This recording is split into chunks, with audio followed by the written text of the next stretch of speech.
I want to know more about the whole process of winemaking, going from the vineyard into the glass. Starting with how you chose this particular location, the Carneros district of Napa, to grow Pinot Noir. Well, uh, Pinot Noir is known to grow in cool climate. Mm-hmm. So we get the fog roll in from the bay. The fog comes in, rolls in, and keeps cool nights, makes cool nights. A lot of moisture in the air here, Mm-hmm. during nights, and then the weather, of course, is perfect for it. Burgundy style. The fog rolls out, and then the sun comes out. Mm-hmm. Up, we get 80s, 90 degrees sometimes here, so that makes the Pinot Noir. Pinot Noir, of course, as you know, it's a thin skin type of grape. If we get too much moisture, we get rotten on the grapes. Right. But this is perfect, perfect growing region for Pinot Noir. Right. Yes. But because it's a thin-skinned grape, it's more delicate than, say, Cabernet Sauvignon grape. You also don't want too much heat, right? That's No. why it's important to have that fog rolling in. Yes, correct. So that's cool nights. The fog comes in, cools off the grapes, the clusters, Mm-hmm. and don't want to weather like other parts of Napa, like Calistoga, that gets up to 100. Oh, yeah. With a thin skin, you get damage. Right. You can get very, very bad Pinot Noir here. Yeah. In a hot year, we get 90s maybe here once or twice. That's Yeah. it, but not much. It sounds like ideal conditions. Yes. So now, how do you determine when the grapes are ready for harvest, when it's time to pick the grapes and start that whole process of making the wine? As you can see now, the grapes are 100% Verizon. They're dark.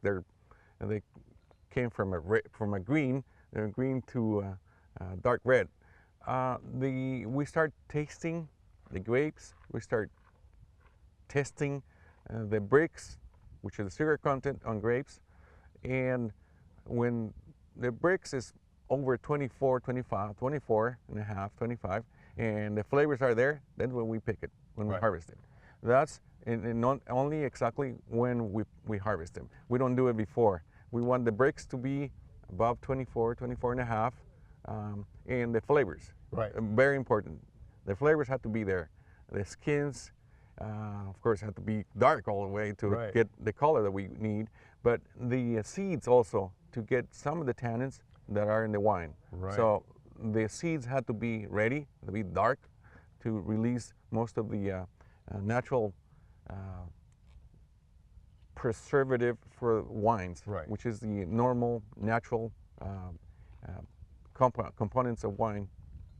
So when you talk about that level of bricks, B-R-I-X, by the way, Yes. so that when it reaches just the right level, that means that all those important elements are in the right balance. You got the right flavor component, you've got the right level of ripeness, it's not going to be too high in natural sugar. It's going to have the balance you need to make a balanced wine. Is that pretty Correct. much? Yeah. Correct. The acid has to be perfect, or close to perfect. Yeah. The acidity, the pH Mhm. of the juice that comes out of the grapes, the sugar content, the flavors. Right. Right. Everything has got to be balanced to have a good wine. Okay. Great wine. So then once you crush the grapes and fermentation begins, then what happens? How long a process is that? Well, we keep our Pinot Noir in 35% brand new French oak. And why use French oak and why 35%? We don't want to give a 100% oak. Why? Because the type of grape that we have is delicate. Mm-hmm. It's a delicate type of wine that we're making, Mhm. medium body. We have only 35%, and French oak, because this is one of the best oaks in the world, because the wood is tight. They're a type of oak. It's delicate. It doesn't allow the wine to breathe as much as other types of the grain and the wood is very fine. Right. And we do that. We French oak, medium, light toast on the barrels. And the type of oak that you use and the age of that oak and the level of toast on that oak has a lot to do with the flavor of the wine, right? Correct. Yeah. Correct. This is what we get out of those 35% brand new oak, and then we use after that we put them in 2 or 3 year old oak barrels to keep them in balance with the flavors, the style that we want, that we need. And then how long do you generally leave the wine in the oak, in the barrels, before it goes into the bottle? We leave it about 20 months in barrel, 20, 24, depending on the year. And we leave it 20, 24 months in barrel. And just so people understand how much decision making goes into making wine, what happens if you leave the wine in the barrel too long, or what happens to the wine if you don't leave it in long enough? How does that affect the character of the wine? Well, yeah, the characteristics will change, the flavors will change, the nose or the aroma of the wine is going to change. And we decided to leave it only to 24 months for the sake of it. It's for the good wine that we produce. If you don't leave it in long enough, it's not going to develop, I guess, that complex character that you want. Correct.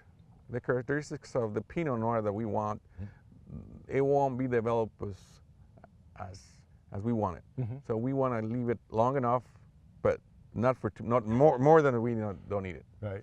Can we talk a little bit about soil, or at least, I don't mean soil in a super technical sense, like all the chemical composition of the soil, but why a piece of property on a level piece of ground as opposed to, say, up on a high hillside? Does that make a difference, the location of the property and the kind of soil that you grow the grapes in? Yes. This, of course, is Carneros, and has there's a little hill here. You can see the slope here, but it's a well-drained type of terrain. The type of soil drainage is important for the plants, for the roots of the plant.